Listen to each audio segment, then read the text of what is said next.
Thank you. You're on 94.9. It is 14 minutes past 4. And we have Dr. John in the studio from Creation Ministries International. Good afternoon, Dr. John. Afternoon, Mick. It's great to have you back again. You've been away for a little while. I'll have to ask you what you're up to. But first, I'm just going to mention last week we spoke to Dr. Don Batten, and he was talking about, the creation magazines. And we even had one of our listeners sort of tell us that they drop creation magazines off at different offices and people love to pick them up. And, of course, I didn't just Google your name before. I put it into artificial intelligence and got them to tell me everything they knew about you. And it was kind of cool, as you know, because I just read it to you. But it did mention in there that you've been getting that magazine, Creation Magazine, from the first ever edition. Yeah, that's true. That's it was quite interesting actually, because I was interested in the topic, and the church I was going to in Sydney at the time. This guy said, "Look, did you hear about this new creation magazine that's starting up?"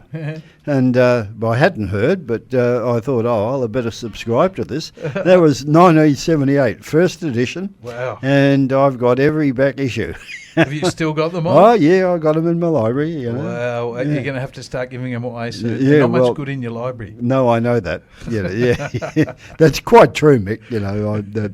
I should be getting rid of them rather than keeping them, but there you go. Yeah, well, I know some of you've had numerous copies before and you've bought them in, and of course they've been taken from our desk. So when people do pick them up, they're pretty attractive magazines. And people read them, and they've always got a catchy headline that you go, I've got to check that out. Yeah. No, well, that's true. And I have got some people that I really do need to give a few to. So it's great. And what else have you been up to? All right. Well, I had to go to Melbourne for a funeral for my sister. That was one of the reasons why I got delayed with a couple of talks where I was supposed to be here. Yeah. But apart from that, look, I had a great opportunity last week to give a talk to a secular group of guys about the sort of issues that we talk about here, Yep. And because we've got a fortnightly men's group at the village, and each time somebody gives a talk on a topic of mutual interest. Mm-hmm. Anyway, the one before mine was a bloke who'd he gave a travel talk. He'd been over to Cambodia, and he checked out all the temples that there are in Cambodia. Okay, I mean, it's full of them. Yeah. They cover tens of square kilometres. They're huge. And he visited all of those temples, and I'd spoken to him actually before he went on the trip. Yep. And I said, look, when you go there, I want you to check out this carving that's on one of the temples, because it's actually a carving that's been mentioned in Creation Magazine. So I asked him to check it out. So he did. And he came back with a photo of it. And it's a photo of the photo of the carving. Right? Mm-hmm. The carving is of an animal with bony plates along its back. Okay. And any kid with a dinosaur picture book would immediately identify it as a stegosaurus. Okay. Right? Now, this bloke took the photo, but he wasn't all that convinced. But I think it's very convincing. But because he took that photo and he presented it in his talk, because I'd asked him to. Yep. And so then I had that to base my talk on. And really How old was the carving, may I ask? Right. Well, you see, these temples were built about 1,000 years ago, wow, right, by the dynasty that ruled Cambodia back in those days. Mm-hmm. So they're about 1,000 years old. Now, if it really is a carving of a stegosaurus, which certainly at Creation Ministries we believe it is, then the sculptor who did it must have been familiar with the live animal. Yes. It has to be like that, because 1,000 years ago they weren't digging up fossil bones. That's only a relatively recent phenomenon over the last couple of hundred years. Yep. So how could somebody with a do that sort of carving if they weren't familiar with the live animal? Absolutely. And see, the fact is, what paleontologists dig up is the bony skeleton. Now, when the people who produce the kids' dinosaur picture books, that's the artist's impression of what the genuine animal would have looked like in the flesh. Yes. Based on the bones that they've had a look at.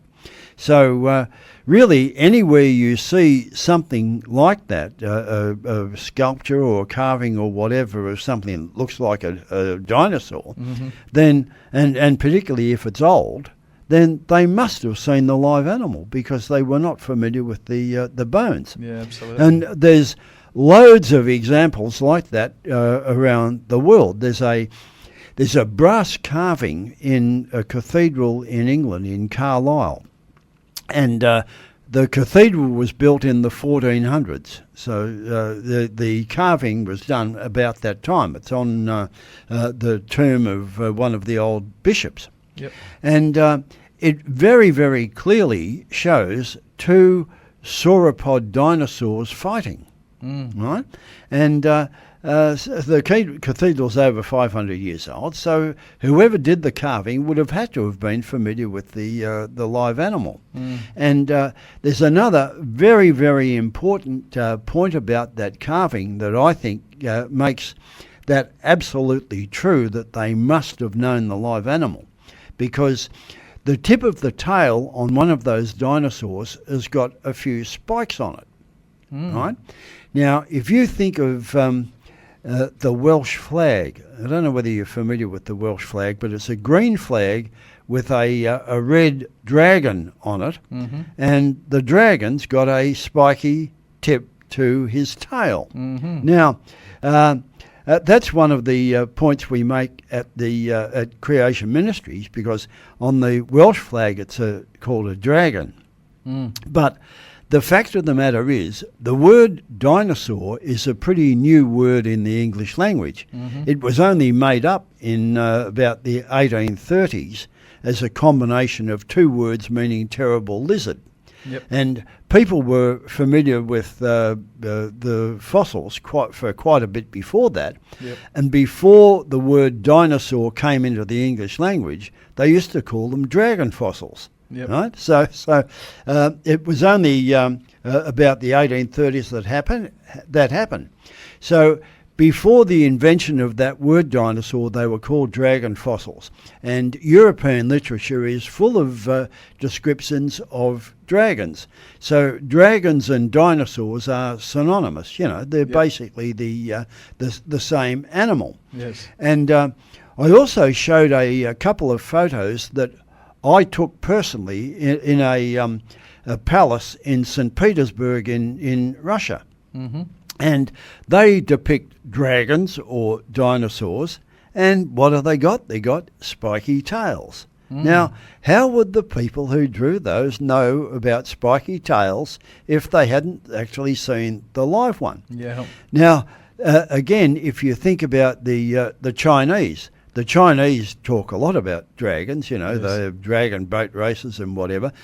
In their 12-year calendar, one of the years is named after the dragon, the year of the dragon. Yes, absolutely. And all the other years are of everyday animals, so why wouldn't the dragon be one of those? And I've got a beaut photo of one of the Chinese dragons, and what do you know? It's got a big spiky tail. Yes. Now, here we've got examples of spiky tails in Wales, Western Russia and eastern China. Yeah. I mean, they're continents apart, those places. Yes. You know, so the carvers in those areas, they were not collaborating. Mhm. You know, they obviously didn't know each other. So it's absolutely certain from that they must have coexisted with humans. Mm. And of course, there's plenty of literature that tells us about that as well. And I pointed out in this talk a discovery a few years ago by a lady called Mary Schweitzer. Mm-hmm. She's a paleontologist, and she is probably the world expert on T-Rex. Mm-hmm. And her team dug up a T-Rex fossil. I think it was in Montana, but I'm not sure. It was certainly in the US. And the thigh bone was so big they had to cut it in two with a chainsaw so they could fit it in the helicopter. It was so big. Wow. Yeah. Anyway, when they got it back to the lab, they chipped away a few pieces of bone and treated them and dissolved the calcium out of them. And when they had a look at it, they found that there was actually soft tissue left, including blood vessels. And in those blood vessels were red blood cells, and they're actually able to squeeze the blood cells out of the blood vessels. You know, genuine dinosaur blood. Mm-hmm. Right? And they also found soft tissue that was stretchy and elastic and whatever. Mm-hmm. Well, that discovery created an absolute furor at the time. You know, the scientists refused to believe what she said. They have got to be wrong because it seemed impossible. Yep. And of course it is impossible. I mean, if they were millions of years old, it is impossible. But of course, and when they finally got convinced, rather than saying, well, you know, maybe we're wrong, oh no, they had to then work out how is it possible that the blood cells and whatever could last for 65 million years? Yes. They wouldn't take the obvious conclusion that maybe it's not 65 million years old. It might only be a couple of thousand years. So really, there is absolutely no doubt that these things are young. And they've found radioactive carbon in dinosaur bones as well. And that's got a maximum age of about 60,000 years if those years existed. Yeah, so it could never get to the millions, not a chance. No, there's just no way. So, you know, it's obvious that what the scientists believe is not true, what the Bible says about these animals living alongside man, because it does say that, and what the evidence shows is that science, because it refuses to believe the Bible, right, has to consign dinosaurs to 65 million years ago and dragons are mythical creatures and all this sort of stuff, when the evidence is completely in favour of them being genuine. Absolutely. You're on 94.9. We're with Dr. John Anderson from Creation Ministries International. If you have any questions, please send them through to our text line 0401 949 949. It's 22 minutes to 5 and I'm in the studio with Dr. John from Creation Ministries International. And if you have any questions for Dr. John, please just send them to our text line, SMS 0401 949 949. Now, Dr. John, you were talking about dinosaurs, and I was thinking, you know how there's so many books that talk about dragons and so many books, even movies these days with dragons or sometimes dinosaurs, a lot about dragons. And a lot of them have, you know, the stories include men going to kill the dragons. Mm-hmm. Do you think maybe any dragons or dinosaurs that actually got past the flood maybe got killed off by man? Yes, I think that's that's very likely. But I mean, there was a fella called St. George. Yeah. And he got rid of one. Didn't he have a happy dragon? I don't think so. But yeah, look, there's no doubt that they were in the ark with Noah. They have to have been. But their survival after the flood probably was difficult because they were big reptiles and therefore cold-blooded and I think there was a change of seasons and things after the flood, if you read the Bible accurately. So really, that's the first victim of climate change, Mick, were the dinosaurs. Yes, yes, and possibly a bit of human change too. Yeah, that's right. But look, the other thing that I discussed in the talk, and we've just mentioned it, of course, is where did all these fossils come from? Yeah, because I showed a couple of examples of dinosaur digs all over Australia. You know, where there's quite a few in outback Queensland. Yes. Yeah, not near the beach or anything like that. Outback Queensland, and also outback South Australia in Coober Pedy, and I'll come back to that later. And more up near Broome and down in Victoria. There's quite a few places, and of course there's multiple spots all over the world where there's huge deposits of dinosaur fossils. And another thing that we've talked about on this program before, where you find fossil whales in the middle of a desert. Yep. You know, there's a whole collection of them in the Western Sahara Desert, and they reckon there's about 1,000 whale fossils out there. Wow. Yeah. And then we've talked about the one in South America, in Chile, up in the Andes Mountains, and that's desert as well. And they discovered that when they were widening the Pan-Pacific Highway or something like that. You know, and the interesting thing, of course, is how did they get there? Yeah. I mean, everybody can see that if whales got somewhere, there had to be some water. Yep. But the problem is the world thinks that these must have been local floods.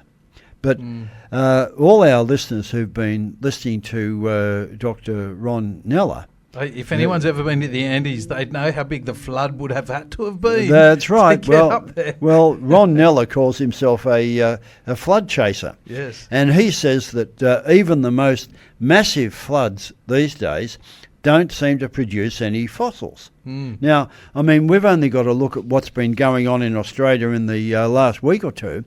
They reckon that the present Queensland outback floods, that livestock losses could be, up in the hundreds of thousands, which is why our meat prices are about to go through the roof. So they reckon, because Queensland. Enjoy your steak now. Enjoy your steak now, yeah. And I could tell you a funny story too. I read that a lot of the pubs and clubs, because of the tariffs that are going to be put on by the US, they're going to have Trump steak knives. Okay, yeah. Yeah, I think that's quite good. Yeah, but anyway, he says that it doesn't matter how big the flood, you don't find fossils, and you don't see roadkill getting fossilised. So how is it that they're all over the world? You'd reckon there would have to have been a global event to do it. Yep. And as we say at Creation Ministries, it all points to Noah's flood in the Bible being a true record of history. And there's plenty of other evidences for that as well. And if we have a look at what we've said so far, we've talked about the flood, Noah's flood being the cause of it, and also that they couldn't have died out 65 million years ago. And so when you think about it, the Bible doesn't just talk about a flood, not just the rain. It was a volcano-tectonic event as well. The whole earth absolutely changed. It wasn't just a flood. Well, they did talk about the waters coming up from the deeps. That's right. And as we said, even the worst floods don't form fossils. And so what the secular world has tried to do is say that dinosaurs were way back in the past, and dragons are, mythological creatures, but the evidence shows that they're not. And then we get to the creation itself.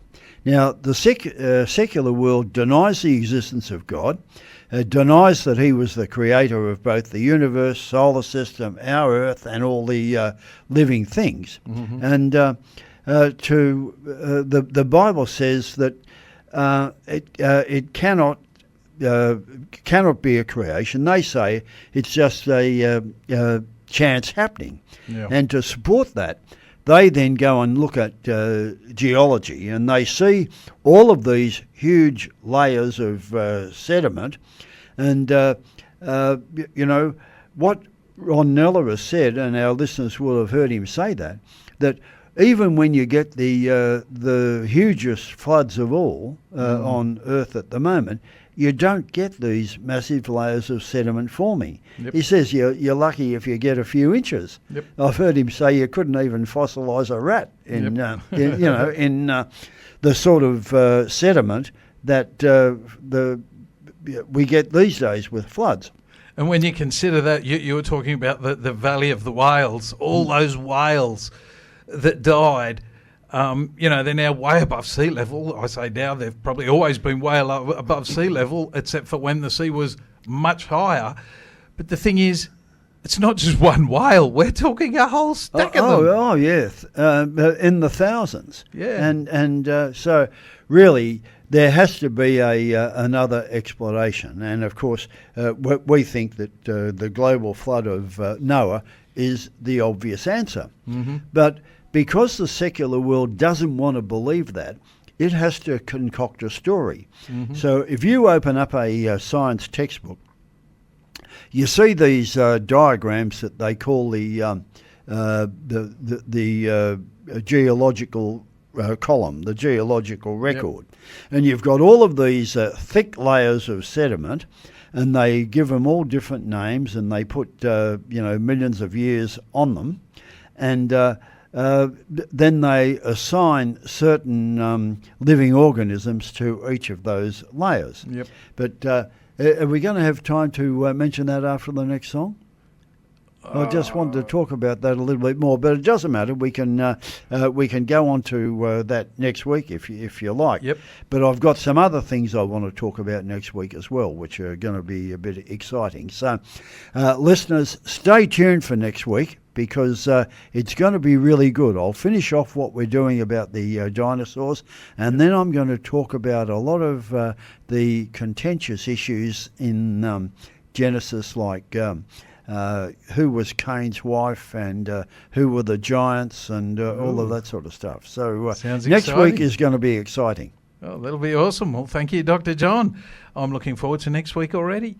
It is 12 minutes to 5. You're on 94.9.